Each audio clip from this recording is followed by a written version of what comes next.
The siren on the roof cut out at 4:12. That's how I knew the batteries were down to fumes, and we were alone again.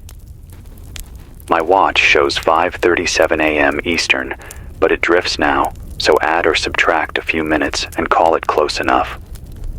I'm Owen Price, broadcasting out of a half-dead tower on 5:60 a.m., somewhere outside Youngstown, Ohio, feeding a shortwave relay at 5.950 megahertz when the inverter holds. If you can hear me in Pittsburgh, in Erie, down along the Ohio River, up around Lakewood or Parma or Warren, you've got one more voice in the dark. It's 29 degrees by the broken thermometer taped to the window. The wind is steady from the northwest. I can't see dawn yet, but I can see the dim shape of the water tower and the leaning maple next to the chain link fence. The town is quiet in a way it never was before, even at this hour. No trucks on I-680, no early buses on Mahoning, no whistle from the steel plant. Only the low, steady press of the wind across broken glass.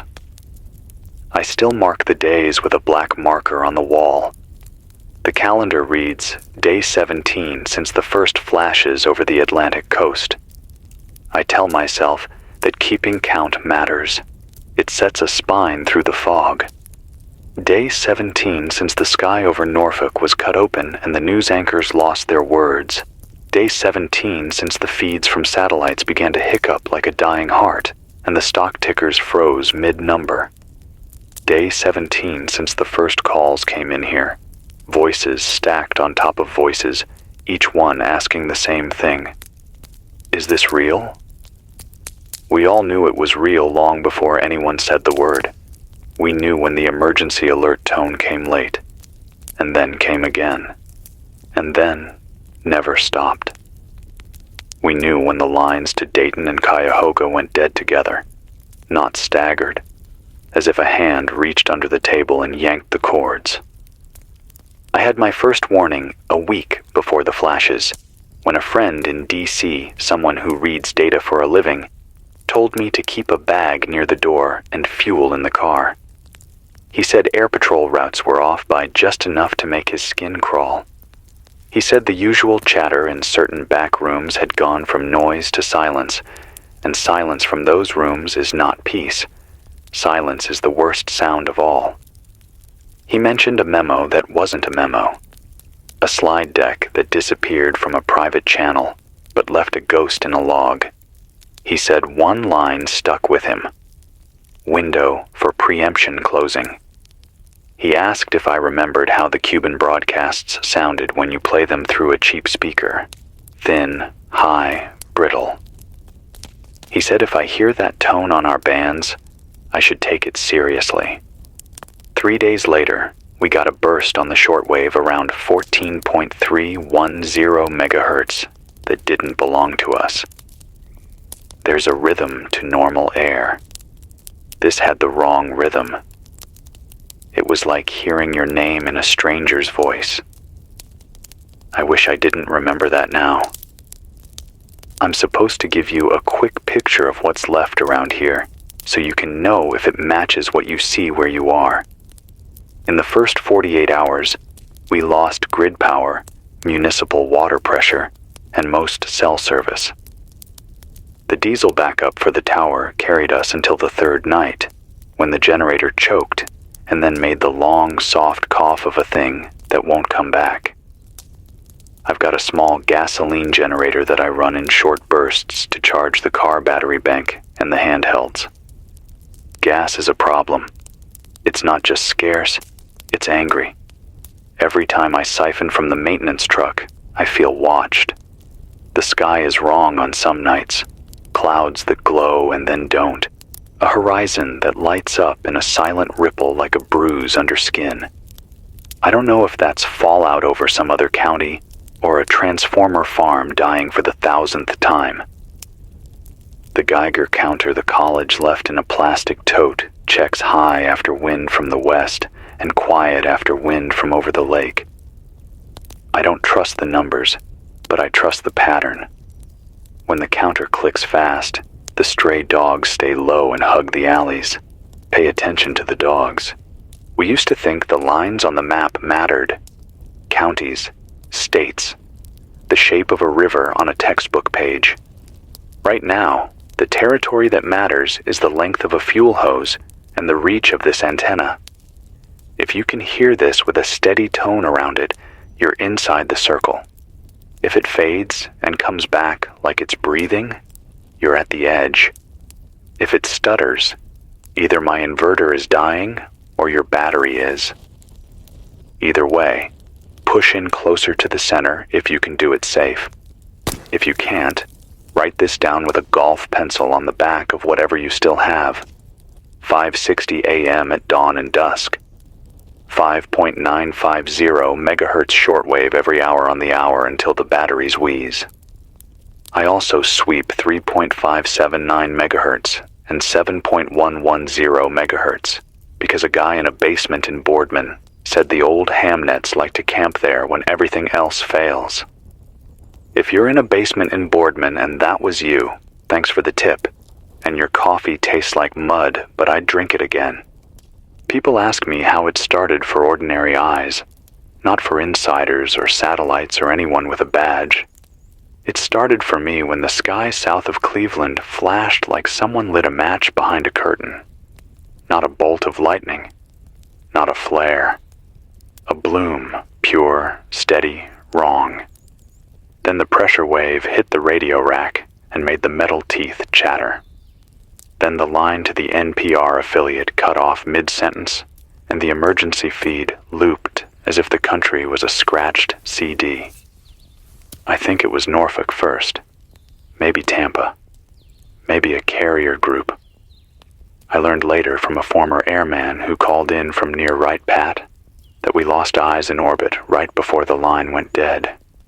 He said on his side of the screen, it looked like a series of subtle strokes, small bright needles against black, moving too straight and too fast, and then nothing. He said, when your map freezes, it's not the software. It's the sky. You want escalation? The first 2 days were sirens and rumors. The third day, people started moving. Not in neat lines, not with bags labeled and plans printed. They moved like water finding low ground. They pushed west on Route 224 if they lived east, and east if they lived west, as if motion itself could cut the fear away. By day 5, the grocery stores had the same look you see in a kid's eyes after he falls off a bike and before he starts crying. Shelves pulled out of place, a register jammed under a counter as a brace, a flashlight rolling in a circle because the floor tilts. I saw a sign taped to a cooler door that said, "Take 2, leave 1." Then someone crossed it out and wrote, "We tried." If there was a plan from the county, it didn't make it to us. The county's website went stale at avoid travel. The scanner picked up a few bursts from patrol cars and then went quiet. I keep hearing that word, quiet. Too much quiet in the wrong places. The government came and went like a ghost. On day 4, I caught a thin voice on the state band telling everyone to shelter and await distribution at the high school. On day 5, the same voice told people to stay away from the high school. On day 6, a man with a rural sheriff's drawl said nothing would be handed out without a list, and who had a list? No one had a list. On day 7, an older woman cut in to ask for insulin at the church on Belmont. On day 8, the band was full of a hum and far-off chatter that could have been police, could have been a trucker, could have been a kid keying the mic for something to do. I want to believe there's a center somewhere, some place that still has a board with magnets on it and people moving little tags from side to side. If there is, their hands must shake. I'll put this plainly. If you are still waiting for a knock on the door and a warm smile and a case of water from a neat stack, stop waiting.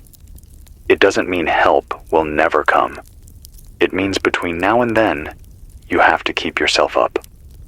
If you have something to spare, give it to the person who is standing closer to a window than you. If you have too little, say it out loud so the right neighbor hears. If you're the neighbor with a basement and a pump and a clean bucket, you know who you are. You have work today.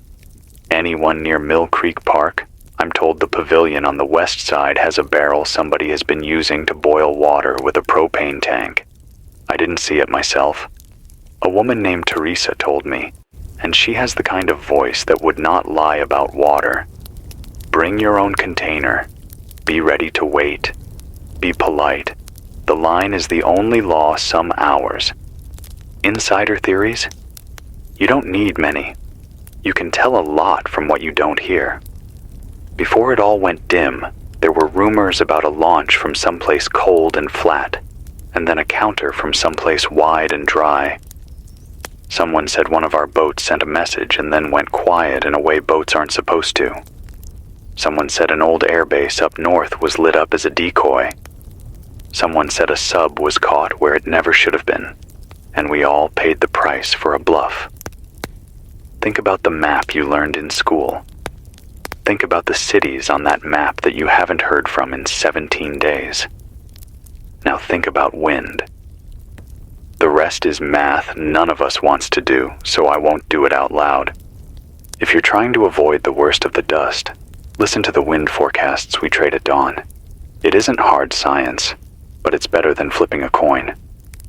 When the wind comes from the west-southwest, people in Ashtabula report headaches and a gritty film on their tongues. When it rolls off the lake, the counters slow down, and the birds come back for a while. If you have a cheap rain gauge, set it out and keep notes. We're building a map from postage stamps. It's slow, but slow is all we have. I'll take a call now if the line holds. The relay gets cranky when the battery dips under 12 volts, so if I vanish, give me 10 minutes to kick the generator and try again. If you're calling, keep it short and keep it clear. Your name, your street or town, what you need, and what you know. This is Renee in Parma, a woman says, breath tight like she ran to the phone.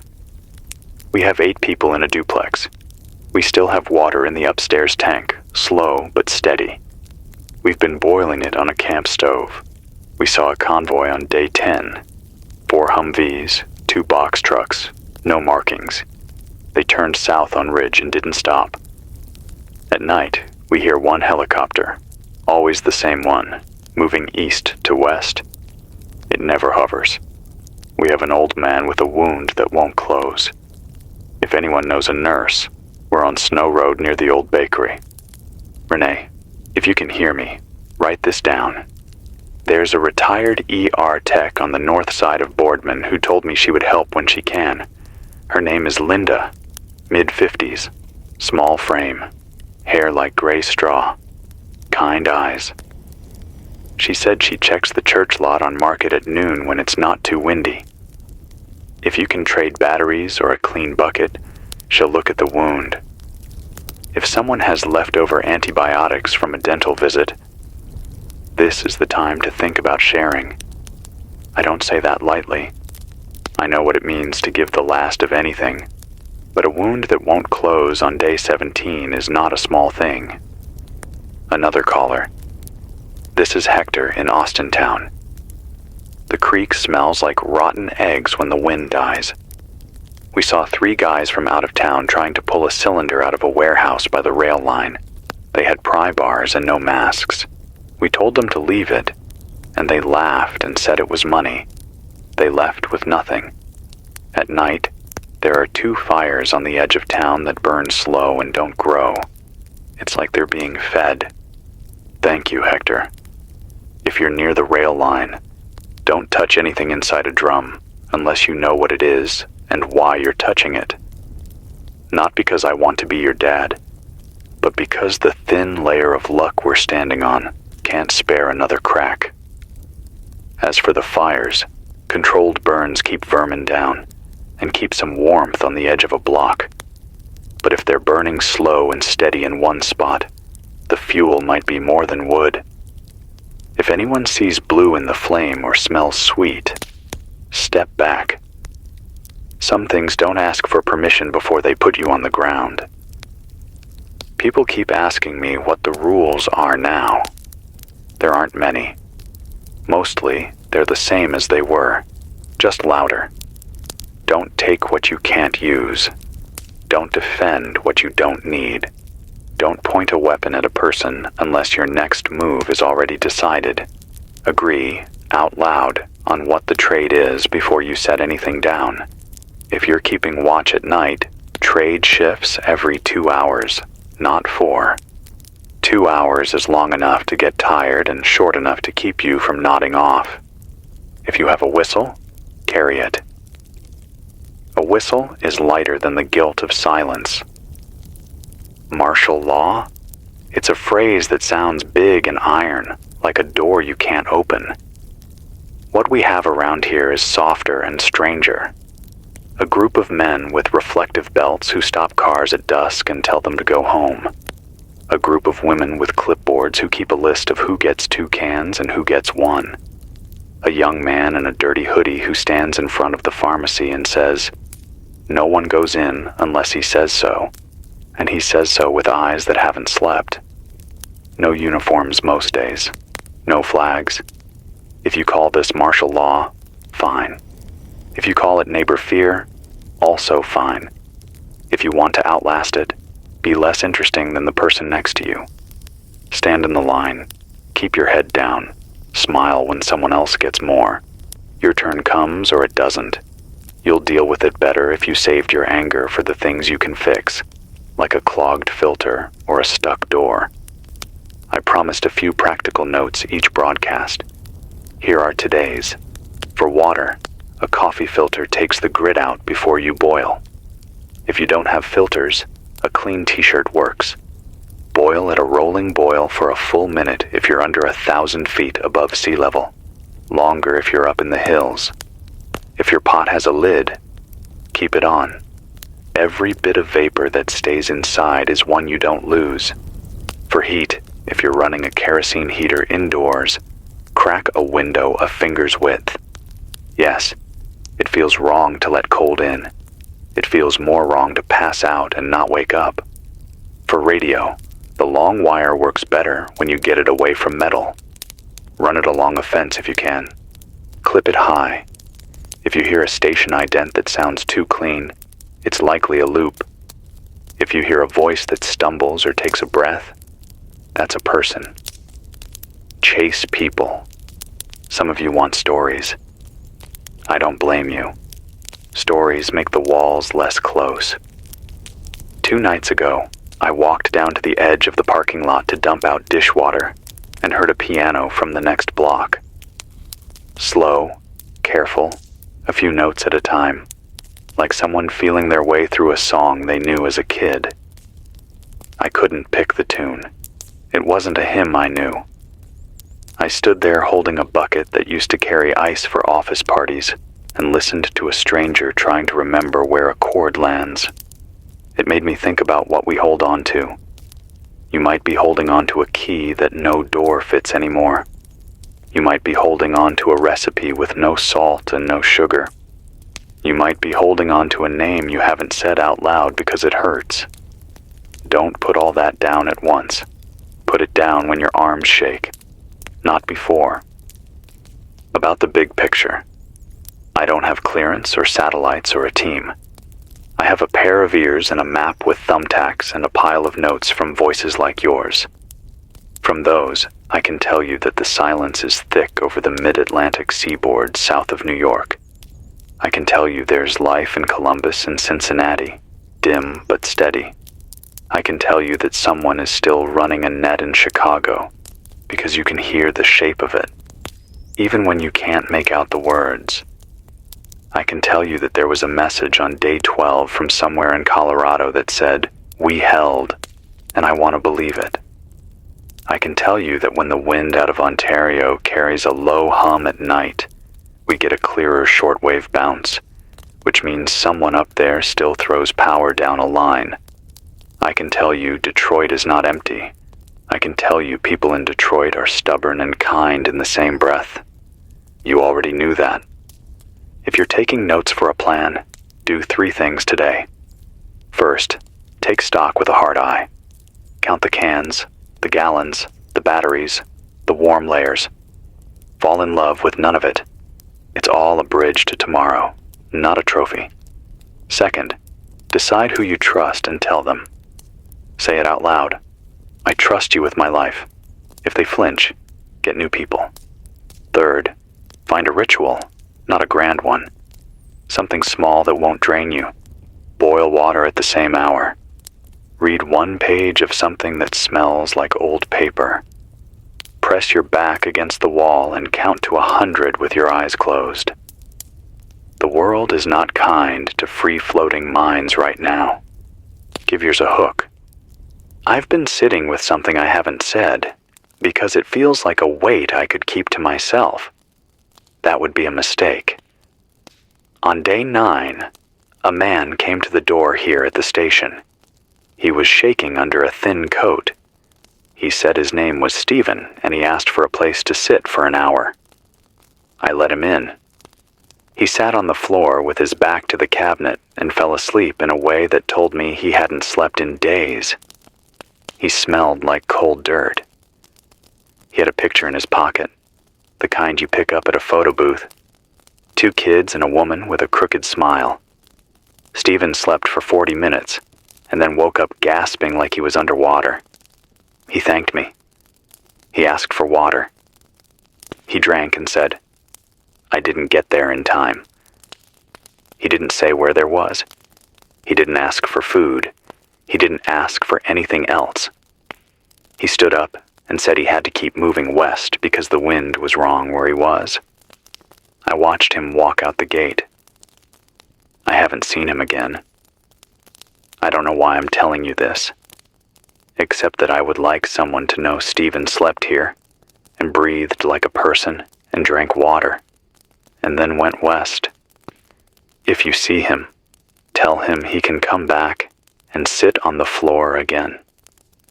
And I will guard his sleep for an hour with a broken broom and a loud voice. I can feel the battery line drop a hair when I transmit long. That means I need to pause soon and let the system breathe. Before I do, one last cluster of notes and rumors. Someone in Akron says the old hospital on West Market has 1 floor lit at night and 2 people at the door with orange vests and quiet hands. Someone in Sharon, Pennsylvania swears a bus full of kids rolled through at dusk 3 days back, and all the kids had blue scarves tied around their sleeves so they wouldn't lose each other. A man in Meadville says a farmer out past Cochranton has a windmill that still turns and a radio that squeals like a pig, but gets the weather from somewhere near Duluth. A woman in Slippery Rock says her mother survived the first week because the neighbor boy gave up his last inhaler cartridge without being asked. A boy in Newcastle says there's a tunnel under the old mill that stays warm because steam leaks from the pipes, and he shares it with a cat he named Friday, even though it was Tuesday when he found her. Do these help you? Maybe not in the way you want, but you're not alone. This is the shape of the world now. Pockets of light stitched with thin thread. Hold the thread. Don't let it snap if you can help it. A note on fallout. You can't see it, not the way you want to. You'll see the dust on a windowsill and ask if it's dangerous. It might be. It might be just dust. If you have a counter, use it. If you don't, watch the gutters after a light rain. The sludge that clings there is not your friend. Keep it outside. Rinse boots at the edge of your zone, not inside. If you need to cross an area that feels wrong, burnt weeds, dead birds, taste of metal on the tongue, cross fast and straight. Don't stop to stare, and don't lie to yourself about what you felt. Your body knows before your brain writes it down. I'm supposed to keep it human, so here's human. I am tired. I am not the kind of tired a nap fixes. My hands shake when I drink from the tin cup because the metal touches a nerve I didn't know I had. I forget words and then remember them a minute later, like they were hiding behind a chair. I talk to this room as if it were a friend who sits and nods. I talk to you because silence pulls my thoughts into bad shapes. I have a story I tell myself when I need to move.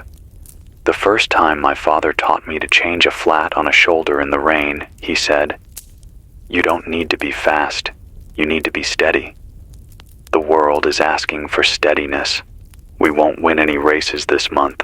We might keep the car from sagging to the rim. That's enough for a day. I'll be back at the top of the hour if the generator catches, and the inverter holds the line. If you have notes about wind, water, or movement on the roads, call and leave them clean and short. If you need help, say it plain. If you can help, be ready to put your feet in the cold and walk." Again, 5:60 a.m., around dawn and dusk. Shortwave 5.950 megahertz when the needle sits where it should. If the signal fades, pivot the antenna and try again. If you can hear me and I can't hear you, don't take it personal. The sky is a bad middleman. Before I sign off this segment, I'll leave you with the thing I tell myself when the dark feels heavy in the throat. This isn't the end of every story. It's the middle of ours. Middles are messy. Middles are the part you want to skip when you read. But if you do that with life, you miss the part where people stand up even when it would be easier to sit down. Get some heat if you can. Drink something warm, even if it's only water that sat near a pipe. Count the faces you trust. Touch the wall. This is me touching mine. I'm still here. You're still there. That makes 2. 2 is a start. I'm going to power down for 10 minutes to let the battery breathe and put a splash of fuel where it helps. Keep your radio on the table, not on the floor. The floor steals signal. Write down this hour and the next. We'll make a habit of meeting. My name is Owen Price. I'm out by the water tower that leans. I'm not going anywhere today. If the wind shifts, I'll tell you.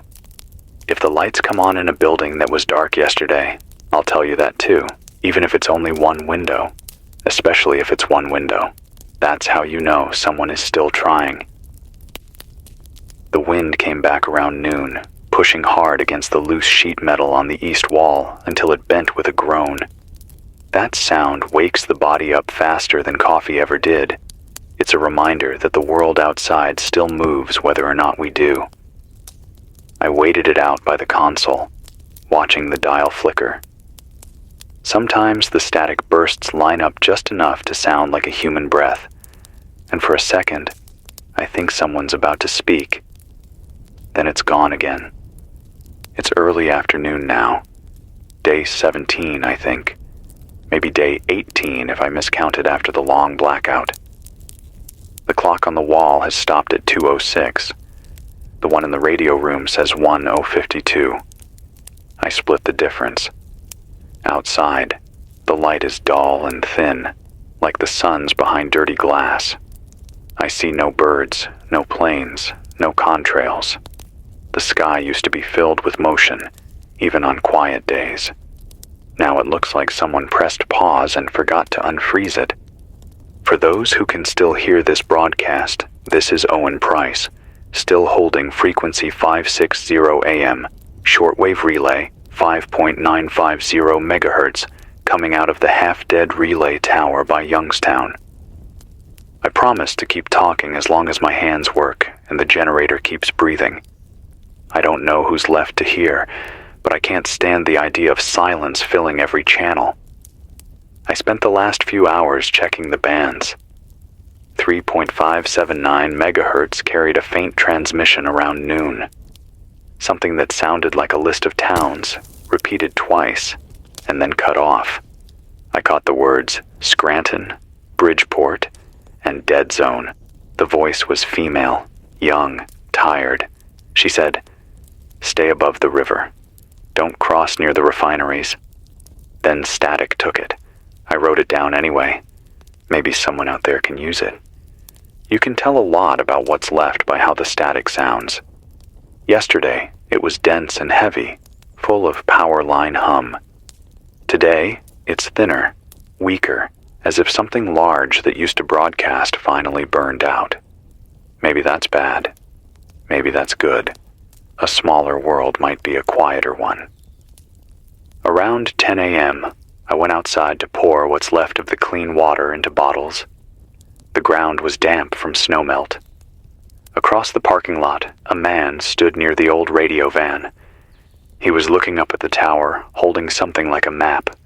When I shouted, he waved, but didn't come closer. He pointed toward the horizon and yelled, "It's clear to the west." I asked what he meant. He said, "The ash is down. Roads are open."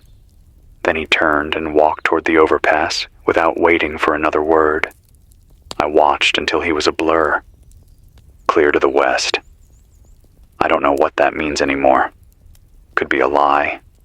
Could be hope disguised as rumor. Still, it's the first thing that sounded like direction in days. The station gets quiet in the afternoons. The generator hum fades when the fuel runs low. The air gets thick and stale. I can hear my pulse in my ears. Sometimes I think about the people who built this building, how they never imagined someone would be sitting here, alone, counting batteries like they were minutes of oxygen. A message came through the AM band about an hour ago. A short one. A man's voice reading coordinates and a date. November 23rd, 1300 hours. Then a tone that didn't belong to any known emergency system. It wasn't the EAS beep. It was lower, longer, like a submarine ping underwater. It ran 3 times, then silence. I played it back, thinking it might be a trick from the wind. But it's real. It's recorded. I don't know what the coordinates mean yet, but I'll read them now for anyone with a map.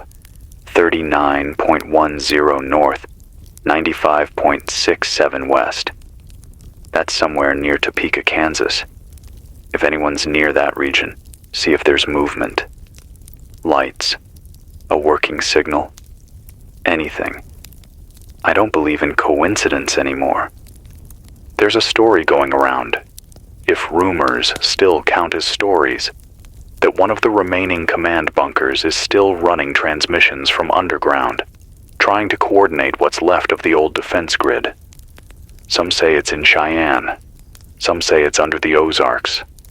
Some say it's moving, a ghost signal that hops from tower to tower, never staying long enough to be found. I don't know what to believe. If they're still out there, they're not answering our calls. Earlier, I found a note taped to the door. It was written in pencil, the letters pressed deep like the writer was cold. It said, "Heading south, bridge out, follow river until it splits." We left signs on the trees. No name, just a rough arrow pointing toward Route 7. I left it there in case someone else needs it. I don't know if I'll follow. My gut says the river's not safe. I've been thinking about the first night after the blasts. There was light everywhere. Not warm light. Metallic, sharp, alive. The air trembled with it. I could see shadows of things that weren't even there. People ran out into the streets to watch the sky, thinking it was just another satellite test, another flare. Then the sound came. The kind of sound that breaks something inside your chest. After that, all the streetlights went out one by one, like someone was flicking switches from orbit. It's strange what sticks in your mind. Not the fear, not the noise, but the details. A traffic light frozen mid-change, red and green at once. A newspaper caught in a fence, half burned but still readable. A child's drawing taped to a storefront window. Blue house, yellow sun, 2 stick figures holding hands. You remember those things because they're the last pieces of normal.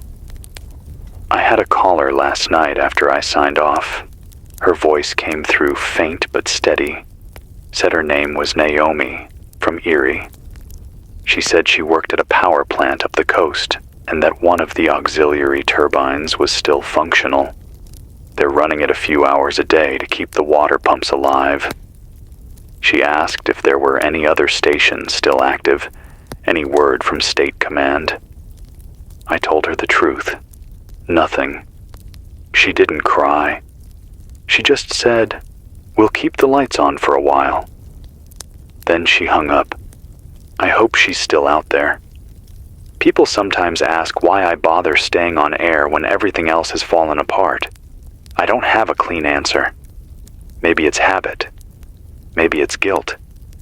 Maybe it's the idea that someone, somewhere, is hearing this and realizing they're not the only one left breathing. Maybe that's all civilization ever was. Voices crossing the dark saying, "I'm still here." I need to ration fuel again soon. The gauge is below a quarter. When it hits red, I have to shut down or I'll burn the last drops before nightfall. If you're hearing this now, you're part of the line that still exists between silence and memory. Keep that line open however you can. Battery radios, cranksets, wire antennas. Keep listening, even if all you hear is static. Static means the world hasn't gone completely quiet yet. I'll keep broadcasting until dusk. After that, I'll save what's left of the charge for the night shift. There's something about talking in the dark that makes it easier to believe someone's out there listening. Before I cut transmission for a minute, here's what I've learned from the last cycle of calls and signals. Radiation levels north of Akron dropped by a third since day 10. Could mean the worst fallout has settled or blown east. Sightings of military convoys have decreased. Either they ran out of fuel or reached wherever they were going. Small fires seen near Pittsburgh skyline last night. Orange, not white. That means wood, not chemical. People still alive, burning for heat. Someone near Mansfield reports hearing a short melody. 3 piano notes repeated every hour, faint but consistent. If true, that's a signal pattern. Could be intentional. I'll look into that last one tonight. If you're alive, if you're holding on, keep your radio near. The night brings strange signals, and sometimes they sound like hope. This is Owen Price. Day 17 or 18, depending on who's counting. Somewhere near Youngstown. The tower still stands for now. Stay in the light you have. I'll be back after dark. It's 8:41 p.m. now. The kind of darkness that feels thick enough to touch. I've only got one fluorescent tube still working above me. It flickers every few seconds, the hum rising and falling like a heartbeat out of rhythm. The generator's running on its last half-gallon. After this broadcast, I'll have to shut it off and let the night do what it wants. You're still on 560 AM with me, Owen Price. Still coming out of what's left of the Youngstown relay. Still watching the horizon for proof that the world beyond the fog hasn't gone completely quiet. I don't know how far this signal carries anymore. Maybe it hits the lake. Maybe it bounces off the wrong layer of air and dies 10 miles away. But if even one voice finds it, just one, I'll keep talking until this place goes dark. Earlier, around sunset, I climbed to the top of the station roof. The wind had dropped off, leaving a kind of stillness that made the air feel trapped. The horizon glowed faintly orange, not from the sun, but from something burning far off, maybe 30 miles out.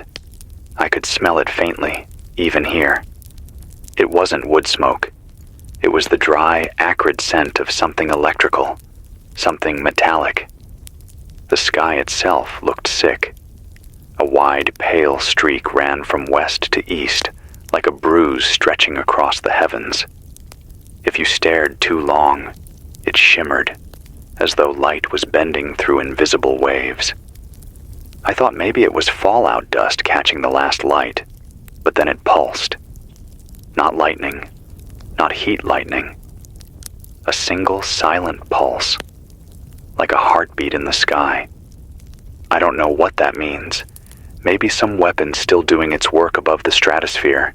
Maybe an orbital reflection from debris. Maybe something worse. But if you're west of me, Toledo, Chicago, Des Moines, tell me what the sky looks like tonight. If it's clean, that's good news for all of us. When I came down from the roof, the radio started picking up something faint on 5.950 megahertz, same band as usual, but weaker. At first, I thought it was the generator sputtering again. But then I realized there was a rhythm in it. Long tone, short tone, pause, long tone. Repeated, over and over. Morse. I scribbled it down and ran it through the codebook one of the old engineers left in a drawer. It took me a few tries, but I'm certain now what it said. Not safe east of Mississippi. That's all. Over and over. No signature, no coordinates. Just that warning. If it's true, then everything east of the river, Philadelphia, Baltimore, New York, D.C., might already be gone or dying slower than the rest. If it's disinformation, then someone out there is playing a cruel game with what's left of us. Either way, take note. Stay west if you can. I want to share something else. Around 6 p.m., just before I came back on air, I heard tapping on the loading dock door. Not banging. Tapping. Steady and careful, like code. I froze for maybe a full minute before grabbing the flashlight. When I opened the door, there was no one. Just a folded note wedged under the handle. It said, "You're not the only one talking." That's all. No name. No direction. Just those words. I looked around the yard, scanned with the beam. Nothing but shapes of abandoned cars and wire fences. I can't explain the chill that came over me. Because if someone's hearing me, if someone's out there close enough to leave a note, they know this station. They know where the voice comes from. Whoever you are, if you left that message, you have my attention. I'll admit something now. I've been afraid to say it out loud, but people deserve truth, not comfort. I think we're past the stage of a war. Whatever this was, it isn't between nations anymore. It's between whatever's left and whatever's changing out there. I've seen things that don't add up. 3 nights ago, I watched what I thought was a flare drifting above the tree line. It didn't fade. It moved sideways, slow and deliberate, as if following the highway. I tracked it through the binoculars. No tail, no flicker, just a silent ball of dull white light. Then, after about a minute, it stopped midair. It didn't fall. It just blinked out. When I told a caller about it the next morning, she said she saw something similar outside Cleveland. Same description, same behavior. If it was a drone, fine. If it was something else, then the war might have opened a door no one knows how to close. There are other reports too. One man from Sandusky said that at dawn, the lake glowed faint green for almost 5 minutes. Another from Detroit said his Geiger counter spiked at midnight, but then dropped to 0, like a switch had been flipped. He said the birds started singing again, right after. Whatever's happening, it's not stable. It's like the world's pulsing between alive and dead, caught in the aftershock of something far larger than we can see. I got a call half an hour ago from a man named Curtis. His voice was weak, like he hadn't spoken in days. said he was in an underground parking garage in Toledo with 9 other people. He said they've been living off melted snow and canned peaches. He told me the ceilings are dripping and the air smells like copper. They hear trucks overhead every few nights but can't tell if they're real. I asked what kind of trucks. He said, "No engines. Just the wheels." The line dropped after that. "Curtis, if you're still alive, I heard you. If you can reach me again, try at sunrise. There's also a family, 2 parents, 3 kids, camped near Salem. They called just before sundown. The mother said they're still trying to drive west, but bridges are down and the roads are broken up like someone took a hammer to them. They've been using the headlights of dead cars to light small fires, feeding the battery with scraps of metal. The youngest, she said, asks every night if school will open again. The mother said she just nods. I didn't have words for her. Sometimes silence is the only answer that feels honest. It's getting colder now. The thermometer says 18 degrees Fahrenheit and dropping. I've got the space heater on low to save fuel, but the air feels like it's sitting still. I used to think quiet meant peace. Now it means everything's dying slow. People write on the walls outside the gas stations now, charcoal, pen, chalk, anything that leaves a mark. Short messages headed north. She made it. Don't drink the rain. Keep listening. I like that last one. Maybe that's our new commandment. Keep listening. If I could reach every ear still alive, I'd tell you this. You can't wait for the world to restart. You have to carry the spark yourself. It doesn't have to be grand. It could be sharing a can, fixing a wire, writing one more note on a wall so the next soul knows where you went. That's what civilization is now. A breadcrumb trail in the ashes. I think about how this all started. The first alerts. The disbelief. How we watched the world unravel in real time through glowing screens, thinking someone somewhere had it under control. I remember the anchors trying to read scripted calm while sirens wailed behind them. The delay between their voices and the panic outside was the sound of a civilization breaking its own heart. It's too late for blame. The survivors aren't politicians or soldiers or billionaires. They're teachers, janitors, welders, the people who never thought they'd have to survive anything more serious than a winter storm. We're what's left, and we're the proof that what's left is still human. I'll stay on for another 20 minutes before switching to low power mode. If you have a signal, send word, north, south, wherever. Tell me what the sky looks like. Tell me if you still see stars. And if you hear tapping on your door tonight, pause before you answer. Not every voice in the dark is one you should let in. This is Owen Price, still alive, still talking, still hoping. It's past midnight now, the kind of hour when even fear gets tired. The wind's quieted again. No more scraping at the side walls, no groaning metal, no sound of passing air. Just the hum of this old transmitter and the slow tick of the battery gauge sliding lower with every minute I talk. The clock stopped again, stuck at 12:02. I think it's been that way for 3 nights. Every time I glance up, it's still 12:02. I've started calling this hour Forever 12. You're still on 560 AM, if the dial still means anything. And this is still Owen Price, speaking from what's left of the Youngstown relay tower. The generator's low, but I've got enough for another cycle before dawn. I've been sitting here listening to the static. Not the white kind that just sits there. This is layered. You can hear different kinds of static if you really listen. the deep growl of broken transformers somewhere far away, the high hiss of solar interference, and sometimes the faint pulse that rides under it all. It almost sounds like a heartbeat. If you tune down to 5.947 megahertz right now, you might hear it too. It comes in waves.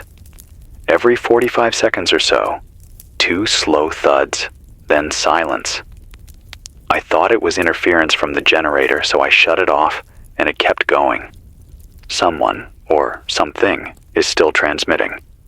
I'm not saying it's human. I'm saying it's deliberate. I recorded a full hour of it, played it back twice. There's a pattern, a pause every 27 beats. I counted. I mapped it on paper, and when you chart it, it draws a curve, a slow, looping rhythm. Looks almost like the sine wave of a steady pulse, or like breathing. I don't know what it means, but I'll keep listening. At 11:40, I had a call from a man named Douglas.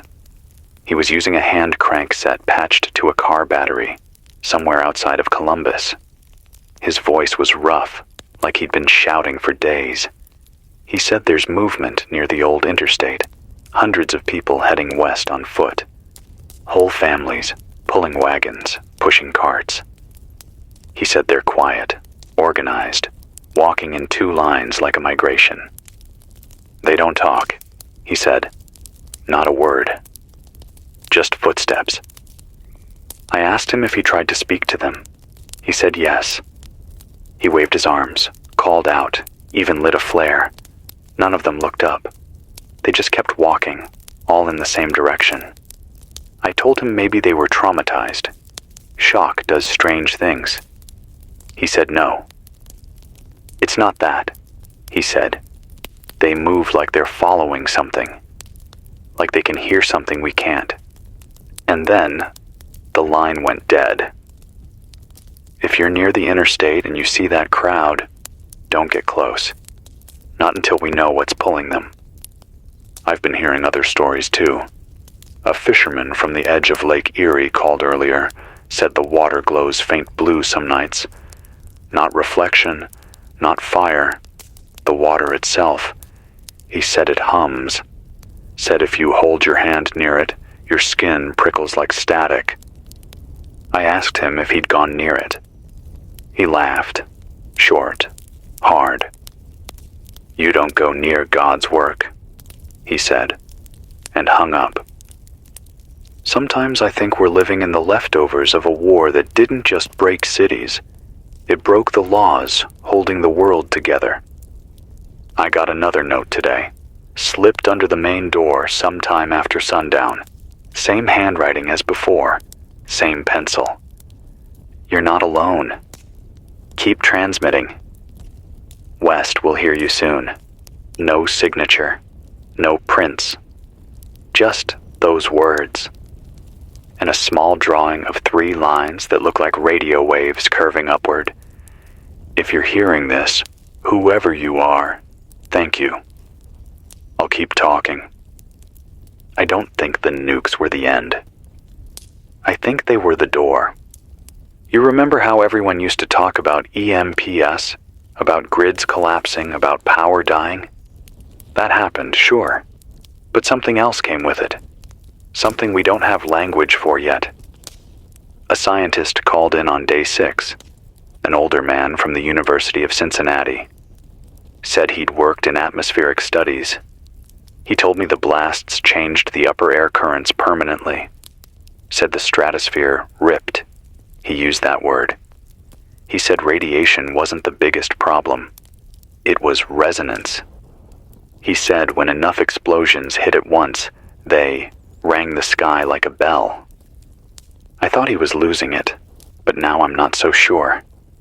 That low hum in the static, the way the clouds flicker without thunder, the compass needle that won't stay still. Maybe he was right. Maybe the planet's still ringing. He never called again. Let me tell you what it's like here tonight. The building's bones creak with the cold. Every sound echoes too loud. The hallways smell like rust and dust. There's frost forming on the inside of the glass, thin as breath. I can see my reflection in it, split by cracks that look like spider webs. There's a photograph taped beside the control panel, a faded shot of the old team that used to run this place. 8 people. Smiling, coffee cups in hand, no idea what was coming. I stare at their faces sometimes and try to remember what that felt like, to trust that tomorrow would arrive on schedule. It's strange, the things we miss. Not money, not cars, not noise. It's small things, the sound of a refrigerator, the glow of a phone screen, the smell of someone else's coffee in the morning, the proof that you weren't alone. That's why I keep this signal going, because silence feels like death, and sound means someone might still be listening. A caller earlier, name was Tessa, from somewhere near Fort Wayne, said her brother picked up a foreign broadcast on his ham rig last night. She swore it was Russian, said the words were clipped, panicked, repeating coordinates and evacuation orders. Said it played on loop for an hour before vanishing. I tried tuning in, but caught nothing but static. If it's true, it means there's still life across the ocean. If it's not, it means people are still trying to believe in one. Either way, it gives me a reason to keep talking. It's hard not to think about what happens next. I've been rationing fuel, but the tank's near empty. I'll have to start cutting transmission time soon. I don't know what happens when I can't broadcast anymore. Maybe I'll just talk into the dark until the last battery dies. Maybe that's what we all do, in our own ways. But not tonight. Tonight I'll keep the signal alive a little longer. If you can hear this, if you're out there somewhere, sitting by a small fire or crouched in a basement or driving through the dark with headlights dimmed, know this: the world's still turning. Slowly, stubbornly, painfully, but it's turning. That means we still have time. Time to rebuild something small. Time to find each other again. Time to write new words on walls. Keep your radios tuned. Keep your hope in your pocket, even if it feels heavy. This is Owen Price. I'll keep the mic warm until dawn. If the tower falls, I'll find another. If I stop talking, you'll know the silence isn't choice. It's necessity. Stay breathing. Stay moving. Stay human. It's 4:06 a.m. by my last working clock. The cold has crept into everything. Radio dials stiff, my breath fogging in the beam of the desk lamp, condensation dripping onto the transmitter casing. Outside, there's a faint hiss of sleet on the roof. I've been awake since the generator sputtered back to life. That sound has become my alarm clock. If you're tuning in, this is still Owen Price, somewhere outside Youngstown, still holding the 560 AM frequency. The air smells of metal dust and frozen rain. I can't see more than 100 feet beyond the gate. The fog rolls through like breath from a sleeping giant. The city lights never came back. Only the dull orange glow to the east where the clouds still burn. Maybe Cleveland, maybe Erie, maybe something else entirely. Half an hour ago, I caught a burst on shortwave, 5.950 megahertz, same as before, but cleaner, sharper. The Morse changed. This time it read, Westgate opens 7 days. I don't know what Westgate means. Maybe a base, maybe a safe corridor, maybe bait. But if it's real, it means there's movement, and movement means people. Right after that signal, a second tone came through. Lower, pulsing twice, then cutting off. My instruments flickered when it hit, the voltage needle dipping for a full 3 seconds. Not interference, more like a shock wave through the air itself. If you're anywhere west of Indiana, keep watch for a strange shimmer in the sky between 3 and 4. I think that's when they're transmitting or testing something. I need to talk about what happened yesterday. Around dusk, I saw shapes on the highway. Not cars. Shadows moving low, slow, deliberate. Through the binoculars, they looked like figures, walking on all fours, dragging something behind them. No sound, no lights. They stayed near the divider and vanished into the fog after maybe 5 minutes.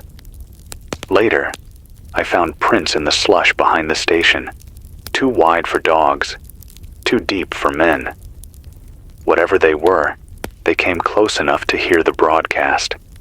I bolted the doors again. If anyone out there still has night vision gear or even an infrared scope, start using it. Not for protection, just to understand what's sharing the dark with us. A voice broke through at 2 a.m. Female, calm, steady. Said she was with the Haven Collective. Claimed they were rebuilding transmitters across the Midwest to create a relay network.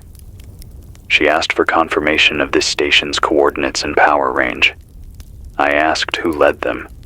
She said, "You'll know soon." Then she cut out.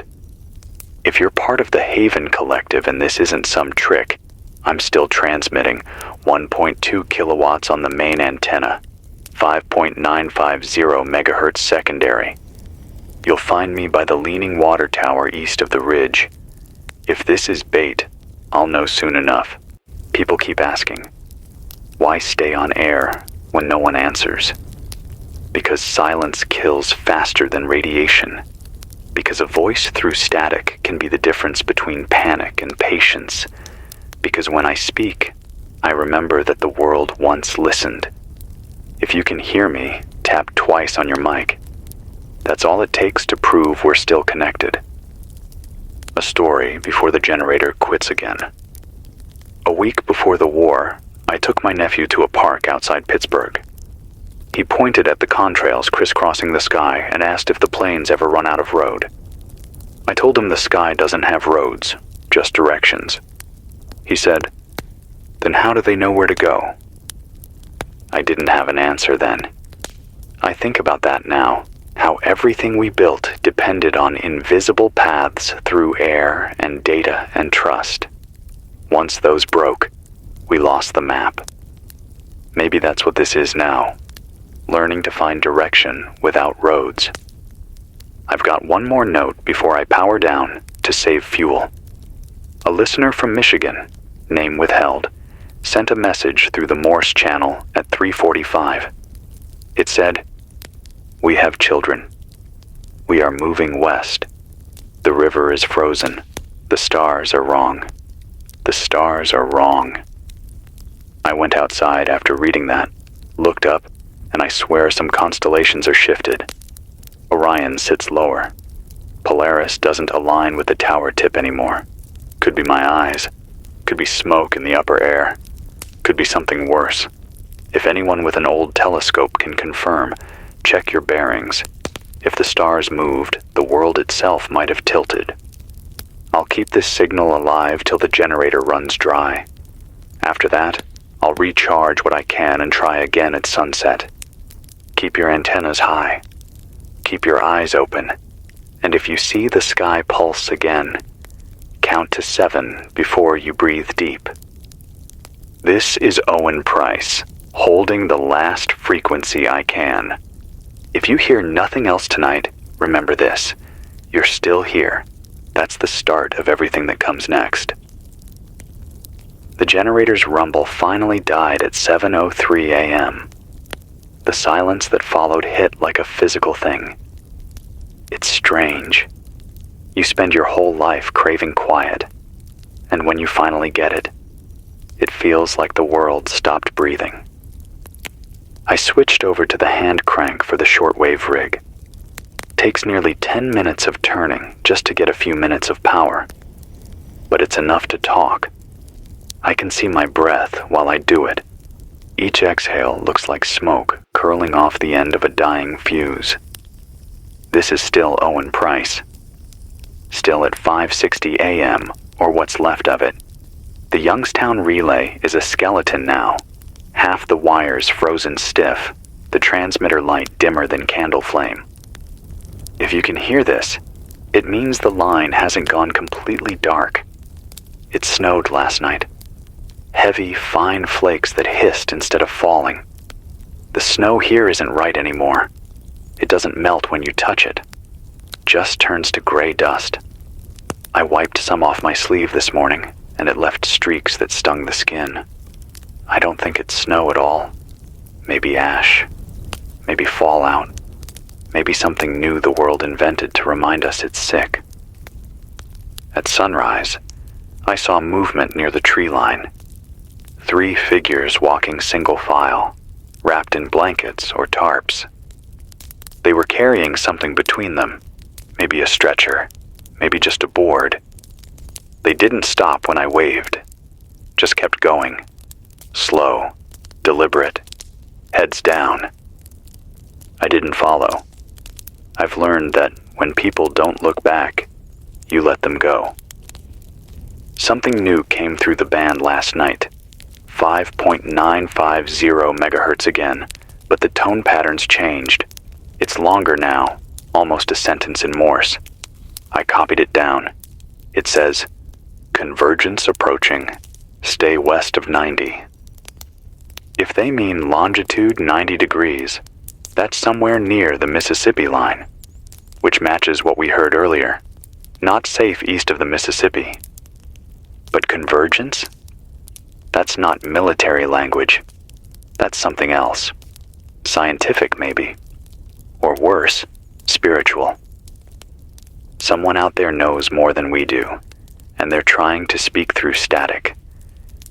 If you're decoding these signals, don't trust the content yet. Just track the timing. The pulses repeat every 8 hours on the dot, as if automated. I've been trying to piece together what remains of the country from what few voices I've caught.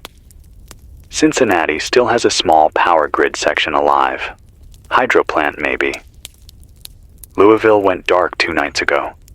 Denver's emergency band came online for 5 minutes yesterday, enough to say they're sheltering underground and rationing air filters. San Antonio's gone, static only. Seattle, faint signal, repeating. Maintain west corridor. Do not breach containment line. Containment line. That word chills me more than fallout ever did. I need to be honest about something. My hands are shaking as I say this. I've been hearing a low vibration through the floor of the building. It's faint, but constant. Not like the hum of the generator, and not wind either. It feels deeper, like the ground itself is breathing. Last night, the vibration spiked and all the power meters jumped at once. I looked outside and saw the fog ripple. The radio needle swung from side to side like something magnetic passed overhead. Afterward, for maybe half a minute, I heard voices in the static. Not words exactly, just the rhythm of speech. Like 1,000 people whispering at once through wet glass, then gone. I've worked radio my entire life. I know the difference between interference and a human pattern. That was human, or used to be. Around 3 a.m., I had a caller on the emergency frequency. Said his name was Marcus, calling from a makeshift camp near Gary, Indiana. He said people are disappearing there, not dying, just gone. They walk out at night, toward the glow on the horizon, he said, and by morning, no tracks, no nothing. He said the camp used to be 40 strong, now it's 16. He begged me to tell people not to follow the lights, said they hum, soft, almost like music, and once you hear it, you can't stop walking toward it. Marcus, if you're still alive, hold ground. Don't chase the sound. The world's full of false beacons now. Another message came in after that from an anonymous transmitter, mechanical voice, like text-to-speech. It said, "All living units within broadcast range of Lake Erie must evacuate before 0400 hours. Sector radiation unstable. Subsurface activity detected." Subsurface activity. I don't know if that means tectonic movement or something worse under the lake. But if you're anywhere near the coast, you need to start moving inland. Don't wait.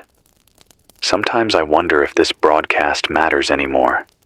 The power, the effort, the endless talking to avoid. But then I remember something a caller told me back on day 9. Her daughter found this station while turning knobs in the dark and started crying because it proved someone was still out there. That's why I keep doing it, for the sound of proof. If you're still keeping a notebook, write this down. The snow isn't safe. Boil water from melted ice for at least 5 minutes, and if it smells like metal, don't drink it. Stay underground when the sky flashes. Don't look at the light. Don't follow any sound that feels too familiar. The world's learned how to mimic us. I don't know what day it is anymore. 17, 18, maybe 20. Time's unraveling like a rope pulled too thin. But the pulse from the west grows louder every night, and that means something's moving. Whether it's hope or hell, I can't tell. I'll stay here as long as the transmitter holds. If you can hear this, mark your map with a circle around Youngstown. Not because it's safe, it's not, but because it's real. This is Owen Price, 560 AM, still transmitting, still alive. If you hear me, you're not the last one.